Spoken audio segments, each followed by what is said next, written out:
इस बीच यूएसए ने अमेरिकियों से इराक छोड़ने की अपील की है।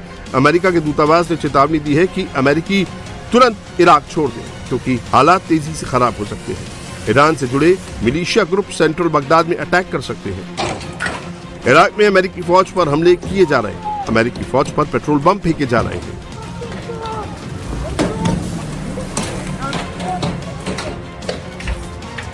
ईरान समर्थित मिलिशिया पहले भी इराक में अमेरिकी ठिकानों, दूतावास और दूसरे ठिकानों को निशाना बना चुके हैं और अब नए हमलों का खतरा फिर से बढ़ गया है।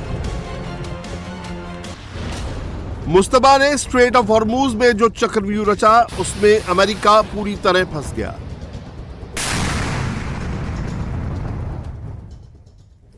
जो ट्रंप पिछले 32 दिनों से स्ट्रेट ऑफ हॉर्मूज को खुलवाने का दावा कर रहे थे, उन्होंने अब सरेंडर कर दिया।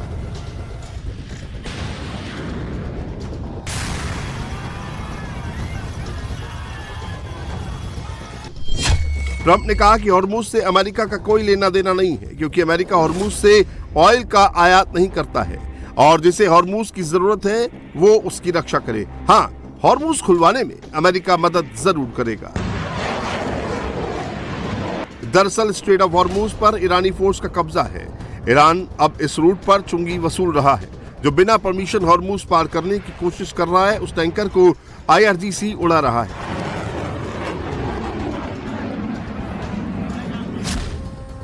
जिसकी वजह से दुनिया भर में तेल और गैस की किल्लत हो गई है। क्रूड ऑयल की कीमत आसमान छू रही है, लेकिन ट्रंप हॉर्मूज खुलवाने की जगह अब कह रहे हैं कि जिसे तेल की जरूरत है वो अमेरिका से तेल खरीदे क्योंकि अमेरिका के पास बहुत ज्यादा ऑयल है।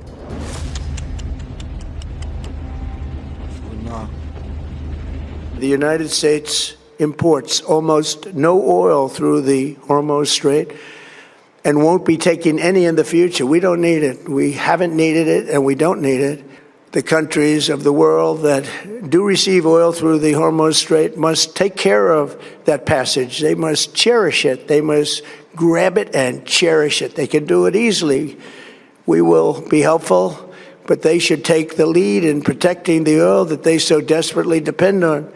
So to those countries that can't get fuel, many of which refuse to get involved in the decapitation of Iran, we had to do it ourselves. I have a suggestion. Number one, buy oil from the United States of America. We have plenty. We have so much. And number two, build up some delayed courage. Should have done it before. Should have done it with us, as we asked. Go to the strait and just take it. Protect it. Use it for yourselves. Iran has been essentially decimated. The hard part is done, so it should be easy. Straight of Hormuz पर Trump के surrender के बाद अब Britain आगे आया है। Hormuz को खोलने के लिए ब्रिटेन ने अब प्रयास शुरू कर दिया है।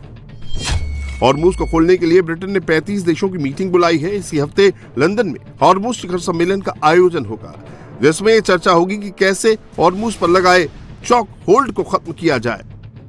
ये ईरान की ओर से हॉर्मूज पर लगाए गए चॉक होल्ड को खत्म करने के लिए दुनिया की बड़ी ताकतों की पहली गोलबंदी है। हालांकि ब्रिटेन के प्रधानमंत्री कीर स्टारमर ने साफ कहा कि उनका देश ईरान, अमेरिका और इजराइल के बीच चल रही जंग में सीधे शामिल नहीं होगा।